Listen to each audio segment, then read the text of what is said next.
وعانو wanaagsan dhamaantiin ba meel kasto aad inagala socotaan ba wararkeenana waxa ugu waaweyn aynu ku bilownay madaxweynaha dawladda deegaanka Soomaalida Itoobiya Mustafa Maxamed Umar ayaa hadal dheer ka jeediyay arrimaha la xidhiidha iskaashiga iyo midnimada masiirka guud ee ummadda Soomaaliyeed isagoo si gaar ah u dhaliilay hoggaanka maamulka Jubbaland una jeediyay eedeymo culus oo la xidhiidha kala furfur lagu hayo ciidanka deegaanka Soomaalida hadalkan ayaa yimid xilli ay taagan tahay xiisad amni iyo mid siyaasadeed oo ka dhalatay dagaal maalmo ka hor ka dhacay deegaanka ee gobolka Jubbada Hoose kuwaas oo u dhaxeeyay dagaalyahano ka tirsan khawaarijta iyo ciidamada Jubbaland Mustafa Cagjar ayaa sheegay in xugaha ay heleen ay muujinayaan in askartii ugu badnayd ee ku dhimatay dagaalkaasi ay ahaayeen ciidamo ka yimid dawladda deegaanka Soomaalida kuwaas oo ku eedeeyay in ay si aan nidaam iyo sharci toona waafaqsanayn lagu hawlgeliyay ama ay dagaalkaasi kaga qayb galeen iyadoo waajibaadkooda rasmiga ahaa uusan sidaasi ahayn waxaana uu xuseen arrintaasi ay dhaawac ku tahay amniga deegaanka Soomaalida isla markaana ay muujinaysa kala furfur iyo jiid lagu hayo ciidanka deegaanka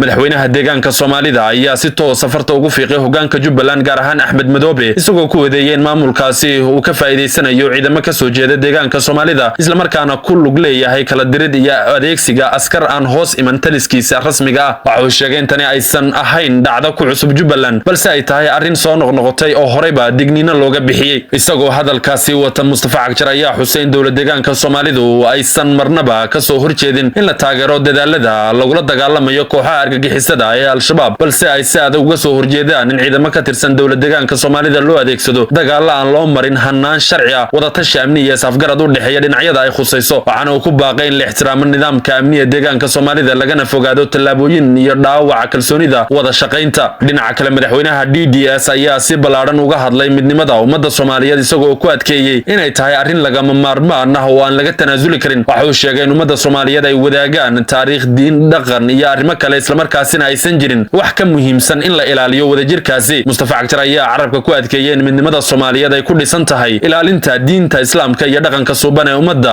isagoo ka digay talaabo kasta oo keeni karaysa kala qaybsanaan isfaham la'aan ama dhaawac ku yimaada qiyamka guud ee bulshada Soomaaliyeed hadallada madaxweynaha dawladda deegaanka Soomaalida ee ku saabsan diinta iyo dhaqanka ayaa si weyn loo falanqeeyay iyadoo dad badan ay ku fasireen fariin dadban oo u dirayo Somaliland fasiraadan ayaa timid kadib wararkii soo baxay ee Somaliland kuwaasi oo markii ay ictiraaftay Israel ama xiriir gaar ah la yeelatay Yuhuudda arrin dhalisay dood ballaaran oo ku saabsan saameynta ay ku yeelan karto midnimada iyo aqoonsiga guud ee ummadda Soomaaliyeed inkastoo uusan si toos ah u magacaabin Somaliland haddana hadalka Mustafa Cagjar ee ku saabsanaa ilaalinta diinta iyo dhaqanka ayaa loo arkay mid xambaarsan tigniin ku socoto hogaamiyaasha Soomaalida meel kasto ay joogaan gaar ahaan kuwa qaadaya go'aamo saameyn kara